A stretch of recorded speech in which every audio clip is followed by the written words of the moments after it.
வணக்கம் நண்பர்களே, தேர்தல் முடிவு பற்றிய அப்டேட்டை நம்ம சேனலில் கொடுத்துருக்கோம். நண்பர்கள், பாஜக எத்தனை தொகுதிகளில் லீடிங்கில் இருக்காங்க அப்படின்னு நண்பர்கள் கேள்வி கேட்குறாங்க கமெண்ட் செக்ஷனில். தேடி கண்டுபிடிச்சிட்டேன். பிஜேபி 27 தொகுதிகளில் போட்டிட்டாங்களே, இப்போதைய நிலவரப்படி 3 தொகுதிகளில் லீடிங்கில் இருக்காங்க. 27 தொகுதிகளில் போட்டிட்டு இருக்காங்க, 3 தொகுதிகளில் லீடிங்கில் இருக்காங்க பிஜேபி. அது எந்தெந்த தொகுதிகள் அப்படிங்கிறத பார்த்துடலாம். 1 தளி தொகுதி. இதில் பாஜக சார்பாக டாக்டர் நாகேஷ்குமார் அவர்கள் போட்டியிட்டு இருக்காரு. எவ்வளோ வாக்குகள் வித்தியாசத்தில் லீடிங்கில் இருக்காரு தெரியுமா? 600 வாக்குகள் வித்தியாசத்தில் லீடிங்கில் இருக்காரு. 2வது பொசிஷனில் கம்யூனிஸ்ட் பார்ட்டி இருக்காங்க. 3rd பொசிஷனில் டிவிகே இருக்காங்க தளி தொகுதியில். அடுத்து 2வது உதகமண்டலம் தொகுதி. பாஜக சார்பாக போஜராஜன் போட்டியிட்டு இருக்காரு. அவர் 5000 வாக்குகளுக்கு மேலே லீடிங்கில் இருக்காரு, முன்னிலையில் இருக்காரு. வாக்கு வித்தியாசம் 5000+ கிராஸ் பண்ணியிருக்காரு. இந்த உதகமண்டலம் தொகுதியில் 2nd பொசிஷனில் டிவிகே கேண்டிடேட் இருக்காரு. 3வது நாகர்கோவில் தொகுதி. 3வது தொகுதி நாகர்கோவில் தொகுதிங்க. எம்ஆர் காந்தி அவர்கள் நாகர்கோவிலுடைய சட்டமன்ற உறுப்பினர் 2021 2026. அவரே தான் மறுபடியும் இந்த தொகுதியில் போட்டியிட்டு இருக்காரு பாஜக சார்பாக.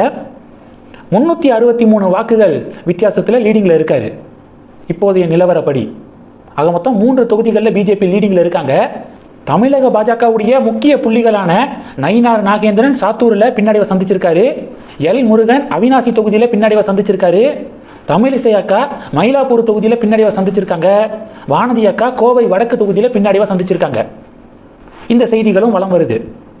இந்த 4 பேர் தான் அதிமுகவோடு பாஜக கூட்டணி வச்சே ஆகணும் அப்படின்னு டெல்லி மேலிடத்தை கன்வின்ஸ் பண்ணவங்க. அண்ணாமலை அதிமுகவோடலாம் கூட்டணி போக வேண்டாம், 2024 மாதிரியே நம்ம தலைமையில் கூட்டணி அமைத்து தேர்தலை சந்திக்கலாம், திமுகவும் அதிமுகவும் ஒன்று தான் அப்படின்னு அண்ணாமலை யோசித்தார். அண்ணாமலை பேச்சை மட்டும் கேட்டுறாதீங்க. அதிமுகவோட கூட்டணிக்கு போனாதான் டபுள் டிஜிட்டில் நமக்கு எம்எல்ஏ கிடப்பாங்க அப்படின்னு நயினார், வானதி, தமிழிசை, முருகன் இவங்க தான் டெல்லி மேலிடத்தை கன்வின்ஸ் பண்ணாங்க. இப்போ அவங்க போட்டியிட்ட தொகுதிகளிலேயே பின்னடைவை சந்திச்சிருக்காங்க. தொடர்ந்து கணக்கில் இருங்க.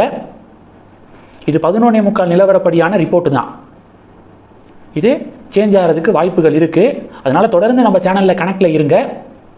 அடுத்தடுத்து நிறைய அப்டேட்ஸை நான் 1 by 1 கொடுத்துக்கிட்டே இருப்பேன். நன்றி. ஜெய் ஹிந்த்.